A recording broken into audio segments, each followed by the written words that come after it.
Hello everyone, this is Bhuvaneshwari Eduverse. Last video में हम लोगों ने एक्सरसाइज 3.1 का क्वेश्चन नंबर 1 किया था, जिसमें आपके दो पार्ट थे। पहला मैंने खुद आपको कराया था बोर्ड पर, और सेकंड मैंने आपको होमवर्क से करने के लिए दिया था। आई होप कोई प्रॉब्लम नहीं होगी, क्योंकि आपका किसी का भी कमेंट तो आया नहीं है। चलो आगे स्टार्ट करते हैं। Question number 2। अब क्वेश्चन जो आपसे कह रहा है एनसीईआरटी का क्वेश्चन है। क्वेश्चन नंबर 2 है एक्सरसाइज 3.1। क्वेश्चन में क्या कहा गया, you have to compare the ratios. Ma'am ratios, तो बेटा इस चैप्टर के अंदर जो हमने रेशियोज की बात करी थी वो करी थी जो आपके कॉफिशिएंट थे एक्स के, वाई के, और जो कांस्टेंट था सी। कैसे ma'am, A1/A2, B1/B2 and C1/C2, ये तीन रेशियोज आपके पास थे, जिसके बिहाफ पर हम ये बताते थे कि जो लीनियर इक्वेशंस आपको दी गई हैं, जो आपको दो लाइन की इक्वेशंस आपको दी गई थी, उसमें किस तरीके का रिलेशन है। Whether the line intersect at a common point, भाई इंटरसेक्टिंग लाइन होंगी तो एक ही पॉइंट पे आके इंटरसेक्ट करेंगे। Second is whether the lines are parallel to each other, कि एक दूसरे के ऊपर पैरेलल है, डेट मीन्स क्या होगा कि कहीं भी इंटरसेक्ट नहीं कर रही है। And the third one is whether the lines are coincident, मतलब कि दोनों एक ही वे के ऊपर या एक ही पाथ को फॉलो करती हैं। डेट मीन्स दोनों एक ही पॉइंट को, जितने भी उनके पॉइंट्स है सारे कॉमन हैं। समझे इस चीज को। अच्छा, इसे याद करने का ही मैंने आपको एक तरीका बताया था, और उसकी मैंने एक छोटी सी क्लिप बनाई है जो इसके साथ मैं अटैच कर दूंगी, तो आप वहां से भी देख सकते हो। ठीक है, चलो करना कैसे है स्टार्ट, ये देख लेते हैं। आपके पास दो इक्वेशंस आपको दी गई हैं। पहली इक्वेशन है 5x - 4y + 8 = 0। ठीक है, अगर मैं इसको कंपेयर करूं, किस में करूं ma'am, ax + by + c = 0। That means standard form of the linear equation में अगर हम इसको कंपेयर करते हैं तो वहां से हम पहले क्या निकालेंगे, कोफिशिएंट निकालेंगे, the value of the a1, b1 and c1। Okay done. तो फर्स्टली ऑन कंपेयरिंग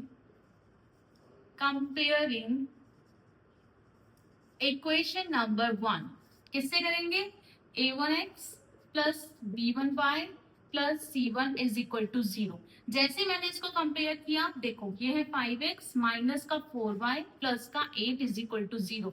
बताया भी था कि जब कंपेयर करोगे तो you have to write the sign also, आपको साइन को भी लिखना है। ठीक है, उसे इग्नोर नहीं करोगे। देखो x a1 की जगह क्या है मैम, a1 की जगह 5 है। Okay done. b1 ma'am, b1 is positive and here is a -4, that means जो b1 की वैल्यू है -4 है। Okay done. और जो आपका c1 है दैट इज 8। क्लियर है इतना। चलो आगे देखते हैं।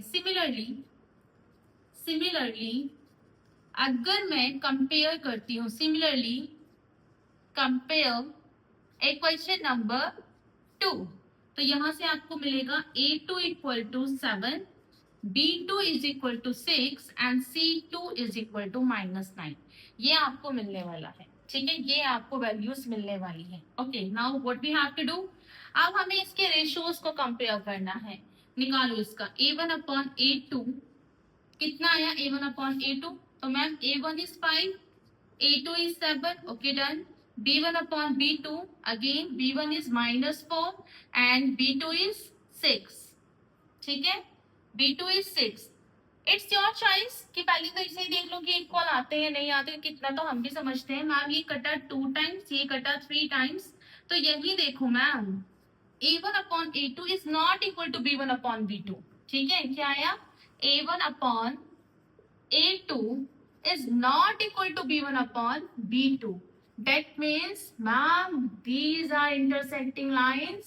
और जब इंटरसेक्टिंग लाइंस की बात करते हैं, और जब इंटरसेक्टिंग लाइंस की बात करते हैं तो कितना सॉल्यूशन होगा, one solution. That means lines intersect at a single point, lines intersect at a point. Clear. ये आपसे क्वेश्चन ने पूछा था, ये हमने इसका आंसर निकाल लिया। दोबारा रिपीट कर देते हैं। What you have to do, first you have to compare the equation. आपको पहले क्या करना है, आपको इक्वेशंस को कंपेयर करना है। जैसे कंपेयर करेंगे तो क्योंकि दो इक्वेशन है, standard equation is ax + by + c = 0। ax plus by plus c is equal to 0। तो यहाँ पर मैम दो इक्वेशन है, तो हम क्या करेंगे, एक में a1 b1 c1 कंसीडर करेंगे और दूसरे में हम कंसीडर करेंगे a2 b2 c2। पहला मैंने आपको कंपेयर करके बताया, देखो कैसे करते हैं। कंपेयरिंग में हमेशा ध्यान रखते हैं कि जो आपका साइन है, ठीक है, कॉफिशिएंट्स के साइन को हमें कंसीडर करना होता है। चलो आपने कंसीडर करा, आपके पास a1 की वैल्यू 5 आई है, b1 की वैल्यू -4 एंड c1 की वैल्यू 8 आई है। डन। आपने सेकेंड इक्वेशन को कंपेयर करा तो अगेन a2 की जगह 7 है, b2 की जगह 6 है और c2 की जगह -9 है। मैंने जैसे ही a1 अपॉन a2 और b1 अपॉन b2 निकाला तो मुझे यही आंसर मिल गया। क्या मिल गया, a1 upon a2 is not equal to b1 upon b2।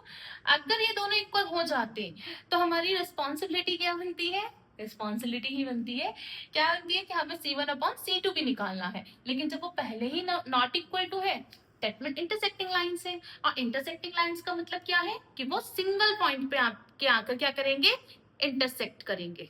Okay, thank you. अभी नहीं, आगे देखो। अभी इस क्वेश्चन में दो क्वेश्चन और रहे, ठीक है, सब पार्ट है इनके दो। सेकेंड क्वेश्चन आपको फिर कंपेयर करना है, रेशो निकालने हैं। अगर इक्वल आता है तो थर्ड रेशो निकाल के देखोगे, इक्वल आता है तो कोइंसिडेंट लाइन है ना, और अगर नहीं आता है थर्ड रेशो तो आपका क्या है, पैरेलल लाइन से। तो आपके दोनों क्वेश्चन होमवर्क में करने, अगर प्रॉब्लम आती है तो यू कैन कमेंट।